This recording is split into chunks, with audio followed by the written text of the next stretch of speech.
इस वक्त अफगानिस्तान के अंदर शोरश बर्पा हो चुकी है। 5 सूबे बाकायदा तौर पे अफगान तालिबान रजीम के हाथ से निकल चुके हैं। काबुल के अंदर आके भी कार्रवाइयाँ करना शुरू कर दी हैं। दोनों ग्रुप आपस में अख्तियारात के हवाले से, नज़रियात के हवाले से शदीद तर तकसीम का शिकार हो चुके हैं। जो बागी हैं वो मजबूत होना शुरू हो चुके हैं। तालिबान की जो ग्रिप है और जो रिट है वो कमज़ोर होना शुरू हो चुकी है। हमारे मुल्क के अंदर तो बाकायदा तौर पे जंग लगी हुई है। अस्सलाम वालेकुम, मैं हूं तैयब सैफ। इस वक्त अफ़गानिस्तान के अंदर शोरश बर्पा हो चुकी है और 5 सूबे बाकायदा तौर पे अफ़गान तालिबान रजीम के हाथ से निकल चुके हैं और बागी वहां पर अपना कंट्रोल कर चुके हैं। और अब बागियों की इतनी हिम्मत बढ़ चुकी है, इतना उनका हौसला बढ़ चुका है कि उन्होंने काबुल के अंदर आके भी कार्रवाइयाँ करना शुरू कर दी हैं। और दूसरी जानिब अगर हम बात करते हैं अफ़गान तालिबान की, तो अफ़गान तालिबान के जो 2 बड़े ग्रोह हैं, जिसमें एक काबिल ग्रुप और दूसरा कंधारी ग्रुप है, दोनों ग्रुप आपस में अख्तियारात के हवाले से, नज़रियात के हवाले से शदीद तर तकसीम का शिकार हो चुके हैं। और ये 4 साल से ज़ायद का अरसा गुजर चुका है और इस तकसीम के अंदर मज़ीद जो शिद्दत है वो आ रही है और किसी भी सूरत में ये तकसीम कम होती हुई दिखाई नहीं दे रही।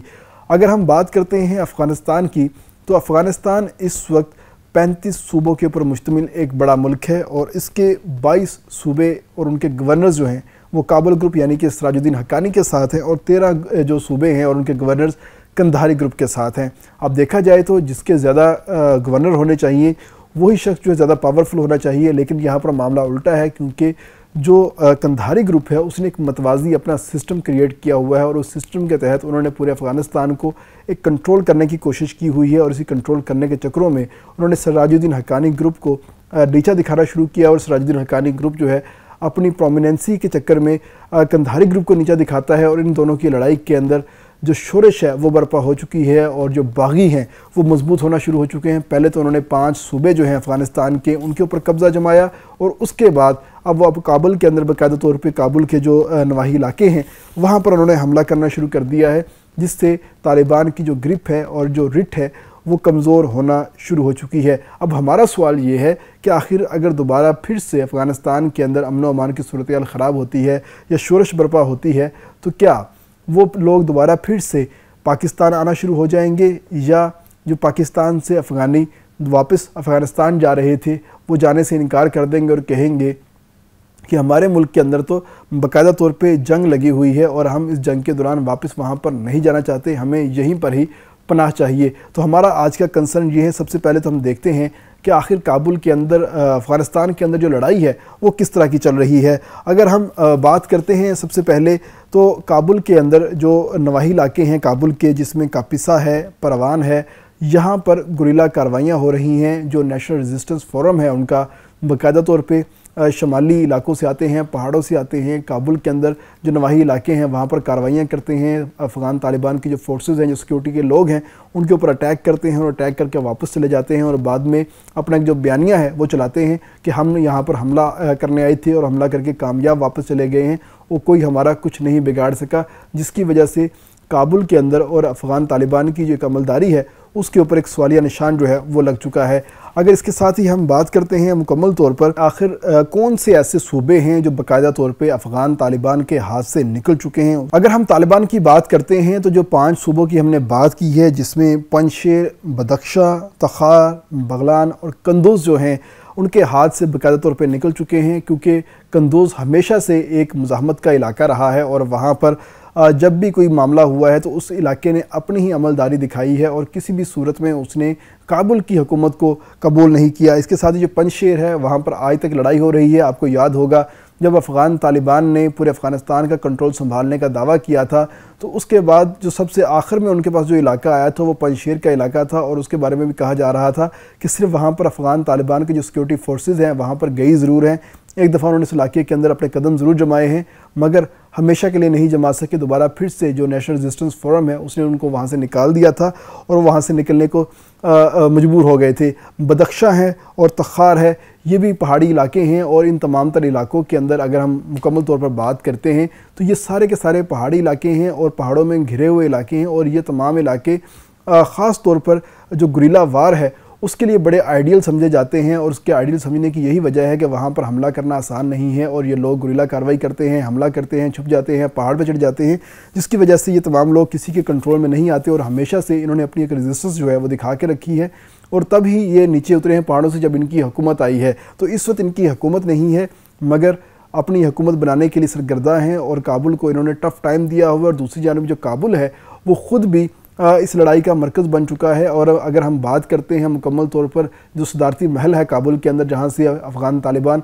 पूरे अफ़गानिस्तान का सिस्टम चलाने का दावा करते हैं, वहाँ पर भी दो मतवादी जो सिक्योरिटी सिस्टम है वो बन चुके हैं। एक सिराजुद्दीन हक्कानी का है और दूसरा कंधारी ग्रुप का है। और जब एक ग्रुप दूसरे की जानिब जाता है तो वहाँ पर गैर मुसल्लह होकर जाता है, और दूसरा ग्रुप जब पहले की तरफ आता है तो गैर मुसल्लह होकर जाता है। यानी कि दोनों ग्रुपों को एक दूसरे के ऊपर किसी किस्म का कोई एतमाद ही नहीं है, जिसकी वजह से मसाइल जो हैं वो दिन ब दिन बढ़ते चले जा रहे हैं। इसके साथ हम बात करते हैं ओवरऑल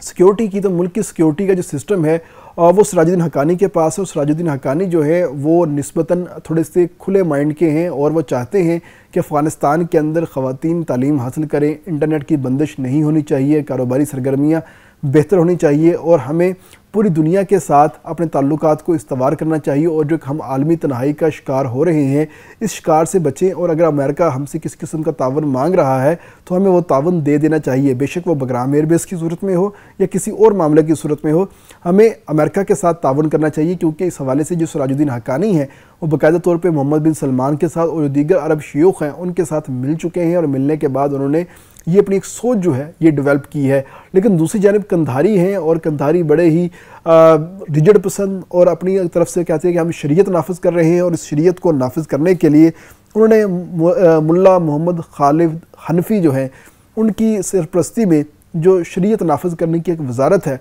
वो कायम की हुई है। इस वक्त समझिए कि ये जो वजारत है यही अफ़गानिस्तान को चला रही है। ना मुल्ला हैबतुल्लाह चला रहा है, ना मुल्ला याकूब चला रहा है, ना सिराजुद्दीन हक्कानी चला रहा है, कोई दूसरा जो शख्स है वो वजारत नहीं चला रहा या अफ़गानिस्तान को नहीं चला रहा। लेकिन ये जो मोहम्मद खालिद हनफी है मुल्ला, ये इसको चला रहे हैं, क्योंकि शरीयत और मजहबी अमूर की जो वजारत है वो इनके अंडर आ रही है, और इसके अंडर आते ही जो तमाम तर मदारस हैं वो इनके कंट्रोल में आ जाते हैं। तो यहाँ पर अफ़गानिस्तान की अगर हम बात करते हैं तो वहाँ पर MP MNA या लोकल नुमाइंदे तो है नहीं।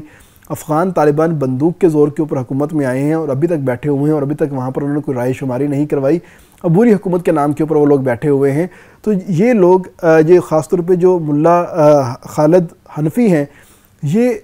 अपने जो इन्होंने नेटवर्क बनाया है, ये मुख्तलिफ मदारस के मोहतमम के साथ मिलकर इन्होंने अपना नेटवर्क बनाया हुआ है, और उन मोहतमम की जो रिपोर्ट होती है उसके ऊपर ये तमाम तरह अपनी कार्रवाइयाँ कर रहे हैं। और उन मदारस के अंदर जो तालिबान पढ़ रहे हैं वो तालिबान ही इस वक्त नए तालिबान की सूरत में सामने आना शुरू हो। मुल्ला मोहम्मद खालिद हनफी ही जो हैं इस वक्त अफ़गानिस्तान के सबसे मजबूत वज़ीर हैं, और समझ लें कि वज़ीर आज़म यही हैं, क्योंकि इनके पास शरिया नाफिज करने की जो वजारत है इनके पास है, मजहबी अमूर की वजारत इनके पास है, और ये शरीयत नाफिज करने के नाम के ऊपर अफ़गानिस्तान को अपने ही तरीक़ों से चला रहे हैं। और ये इंतहाई रिजिड हैं और इंतहाई रजत पसंद है, और जो वसत नज़री है इनके पास से छू के भी नहीं गुजरी। और दूसरी जानिब वजारत मजहबी अमूर भी इनके पास है, और उसकी वजह से अफ़गानिस्तान के अंदर जितने भी मदारस हैं उन तमाम को ये कंट्रोल करते हैं। अब अफ़गानिस्तान के अंदर MNA MPA या लोकल नुमाइंदे तो है नहीं। अफ़गान तालिबान बंदूक के ज़ोर के ऊपर आए थे, हुकूमत हासिल की, और उसके बाद वापस जाने का नाम नहीं लिया, और किसी भी किस्म की राय शुमारी इन्होंने नहीं करवाई, जिससे आप कह सकते हैं कि ये अवामी हुकूमत नहीं है, ये एक अबूरी हुकूमत है।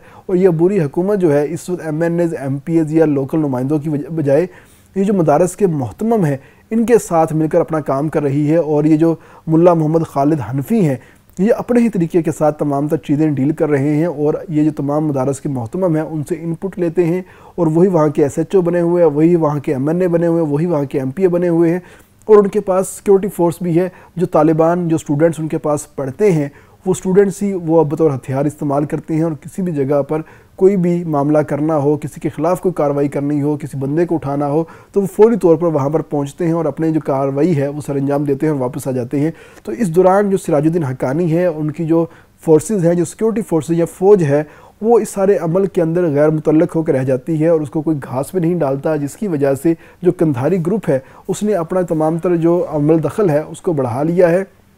और उसके बढ़ाने की वजह यही है कि सिराजुद्दीन हक्कानी के पास उस तरीके से इख्तियारात नहीं है। लेकिन सिराजुद्दीन हक्कानी का जो एक असर रसूख है वो बहुत ज़्यादा है और आलमी सतह के ऊपर उसको माना जाता है और उसको पास एक डायलॉग करने की पावर भी है और उस पावर को इस्तेमाल करते हैं और ख़ास तौर पे वो चाहते हैं कि हमारा आलमी दुनिया के साथ ताल्लुकात अच्छे हो जाए। लेकिन अब सूरत हाल ये बन रही है कि कंधारी ग्रुप किसी भी सूरत में सिराजुद्दीन हक्कानी को कामयाब नहीं होने देना चाहता और उसी वजह से अफ़गानिस्तान के अंदर शोरश बरपा है और इनके जो 5 सूबे हैं जिसमें पंजशेर है, बदख्शां है और बाकी जो इलाके कंदोज़ है वो इनके हाथ से अब निकल चुके हैं और निकलने की वजह यही है कि आपस में लड़ रहे हैं और उनके लड़ने की वजह से अब ख़ास तौर पे इनके हाथ से काबुल भी जाता हुआ दिखाई दे रहा है। और जो नेशनल रेजिस्टेंस फ्रंट के जो लोग हैं अब काबुल में पहुंचना शुरू हो चुके हैं और उनका कहना है कि हम आने वाले दिनों में अपनी हुकूमत बनाएंगे और अफ़गानियों को और ये जो तालिबान रजीम है इनको काबुल से मार भगाएंगे। लेकिन हमारा जो मामला है वो थोड़ा सा डिफरेंट है। अगर जो शुमाली इत्तेहाद के जो लोग हैं अगर वो कामयाब हो जाते हैं और राय शुमारी के साथ